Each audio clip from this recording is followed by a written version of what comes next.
Oke, selamat siang semua.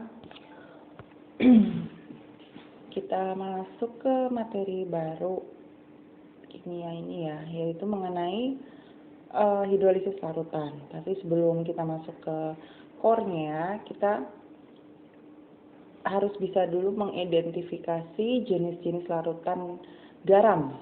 Ya, apakah dia termasuk ke dalam yang tidak terhidrolisis? Jadi kalau tidak terhidrolisis, artinya dia itu terbentuk dari kuat dan kuat. Artinya asamnya kuat, basanya juga kuat. Nah, kalau hidrolisis sebagian, berarti dia terbentuk dari asam atau basa yang kuat, ya, dengan asam atau basa yang lemah. Gitu. Jadi intinya harus ada yang kuat dan juga ada yang lemahnya. Gitu. Nah, sedangkan kalau hidrolisis total berarti dua-duanya harus terbentuk dari yang lemah. Nah, jadi dua-duanya baik asamnya maupun basanya harus lemahnya.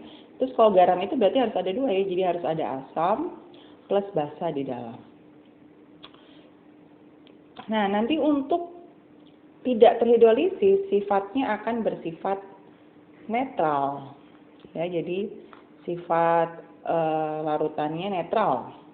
Sedangkan kalau hidrolisis sebagian itu sifatnya mengikuti yang kuat. Jadi kalau yang kuat asam, ya berarti dia sifatnya asam. Tapi kalau yang kuatnya basa, sifatnya basa. Kalau hidrolisis total kita tidak bisa menentukan kecuali diberikan data Ka dan Kb-nya. Gitu. Kalau Kb-nya yang lebih besar dari Ka berarti sifatnya basa. Tapi kalau Ka yang lebih besar dari Kb-nya, berarti dia sifatnya adalah asam. Gitu. Nah ini nih ya, contoh soal identifikasi misalnya yang pertama, Na2SO4. Nah nanti kan kita pernah kasih kan daftar asam lemah, basa lemah, asam kuat, basa kuat. Nah itu dipakai lagi ya daftarnya untuk identifikasi ini. Kalau belum hafal, kalau misalnya kita udah hafal, udah sering itu kan, kita udah tahu ya. Misalnya kalau Na2SO4 berarti dia terbentuk dari apa saja? Na itu berarti terbentuk dari NaOH ditambah dengan SO4 itu pasti terbentuknya dari H2SO4. Nah, NaOH itu adalah basa kuat, H2SO4 itu adalah asam kuat. Berarti identifikasi garam ini tidak terhidrolisis, ya kan? Karena dua-duanya kuat. Tidak terhidrolisis dan sifatnya berarti netral. Sifat garamnya ya, pH-nya netral.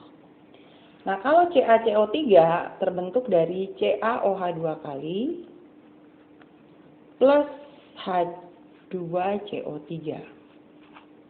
Nah, H2CO3 itu asam lemah. CaOH 2 kali itu basa kuat. Nah, ini kuat dan lemah.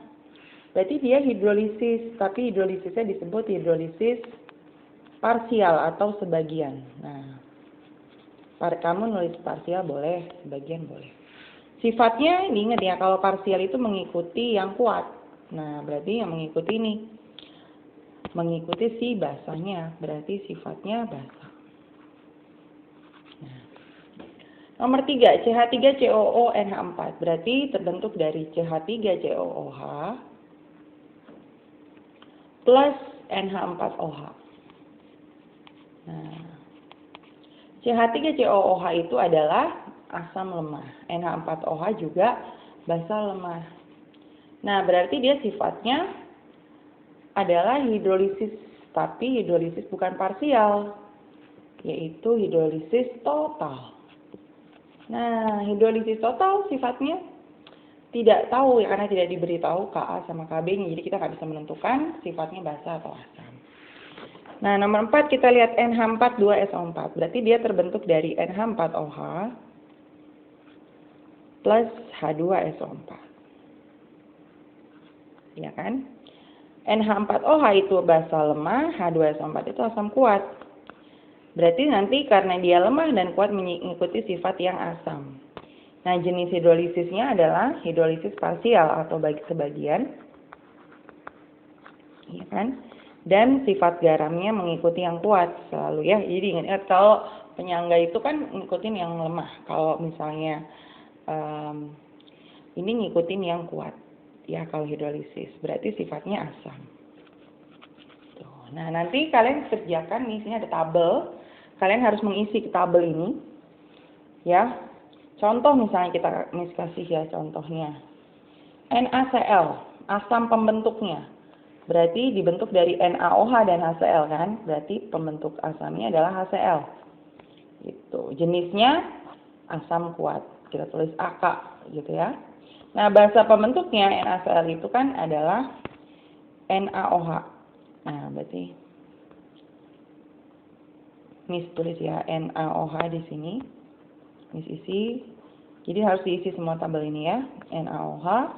Nah, nanti jenis NaOH itu apa? Basa kuat atau basa lemah? NaOH itu adalah basa kuat. Nah, kalian tulis BK. Nah, ini masih ingat kan perubahan warna gitu ya. Lakmus. Kalau asam itu lakmusnya dua-duanya merah. Mau yang mana tuh ya, lakmusnya dua-duanya merah. Kalau basa, lakmusnya harus dua-duanya biru. Kalau netral itu tidak berubah, tetap. Jadi karena kita lihat dulu ini kan terbentuknya dari asam kuat dan basa kuat. Berarti sifat garamnya kita isi dulu nih ya. Kalau dua-duanya kuat, sifat garamnya adalah netral. Nah, kalau netral berarti tidak terjadi perubahan warna pada lakmusnya. Jadi lakmus merah tetap merah, lakmus biru menjadi biru. Gitu ya. Nah, nanti masih ada tuh sisanya kalian harus kerjakan semua. Diisi di tabel tersebut gitu ya. Oke, nah nanti kalian kerjakan. Berarti hari ini sampai di sini dulu. Selamat siang semua.